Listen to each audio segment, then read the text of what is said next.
નમસ્કાર વડોદરા શહેર ભારત દેશમાં મોટા મોટા શહેરોમાં જેનું નામ આવી રહ્યું છે, જેમ કે હૈદરાબાદ, ચેન્નઈ, કલકત્તા, મુંબઈ, દિલ્હી જેવું મેગા સિટી આપણું વડોદરા શહેર કદાચ ટ્રાફિક પોલીસે બનાવી દીધું છે.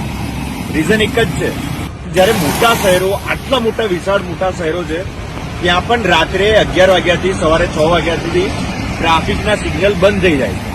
રાત્રે અત્યારે 2 વાગ્યા છે, 2:30 વાગ્યા છે. વડોદરા શહેરના મોટા ભાગના સિગ્નલો ચાલુ ને ચાલુ છે. લોકો અસમંજસમાં આવી જાય છે કે ઉભા રહીએ, જઈએ, રોકાઈએ. રાત્રે 3 વાગે પણ ટ્રાફિકના નિયમો લોકો પાડી રહ્યા છે. અને કારણ એક જ છે કે ગુજરાતમાં બીજા કોઈ શહેરમાં આવું નથી, ફક્ત ને ફક્ત વડોદરામાં જ છે કે રાતના પણ સિગ્નલ ચાલુ રાખવામાં આવે છે અને લોકો ના છૂટકે મજબૂરીથી ઉભા રહે છે, જેના કારણે અકસ્માત થવાની પણ સંભાવના રહે છે. કહેવાય છે કે રાત્રે સિગ્નલ એટલા માટે બંધ રાખવામાં આવે છે કે પેટ્રોલની બચત થાય, ટ્રાફિક ઓછો હોય, લોકો અવરજવરમાં એમને ટાઈમ સમય બચતો હોય અને બીજી કોઈ જાતની મગજમારી ના થાય ને લોકોને જે અવરજવર કરવાનું છે એ અવરજવર કરી શકે. પણ તમે જુઓ, રાત્રે પણ સામે પણ જુઓ, અહીંયા પણ જુઓ, આ બાજુ પણ હું બતાવીશ કે લોકો નિયમ પાડી રહ્યા છે રાત્રે 2:30 વાગે.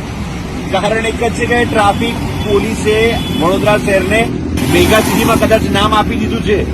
ભલે અહીંયા ખાડા હોય, અહીંયા ગટરો ભરાતી હોય, અહીંયા પાણી ના મળતા હોય, તમારે રોડ પર ગાડી ચલાવી હોય તો બધા જ નિયમ છે, પણ રોડ બનાવવાના કોઈ જ નિયમ નથી.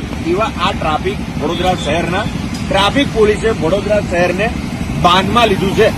આખી રાત લોકો આવી રીતે ઉભા રહે છે કે અમે નિયમો પાડીએ 2:30 વાગે, રોડ ખાલી ને ખાલી હોય છે તેમ છતાં.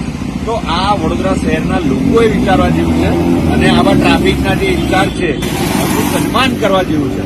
કારણ કે અમદાવાદમાં નથી થતું, મેગા સિટી છે તોય, સુરતમાં નથી થતું, આપણા કરતા 25 વર્ષ આગળ, 50 વર્ષ આગળ ચાલે છે તોય કોઈ જગ્યાએ નથી થતું, રાજકોટમાં નથી થતું. પરંતુ વડોદરામાં આ ખબર નહીં વડોદરાની લેબોરેટરી કેમ બનાવી દીધી છે આ તંત્રએ, અને વડોદરાની પબ્લિક પણ એનું પાલન કરે છે. જો અડધી રાત્રે ટ્રાફિકના સિગ્નલ પર પણ લોકો ઉભા રહે છે.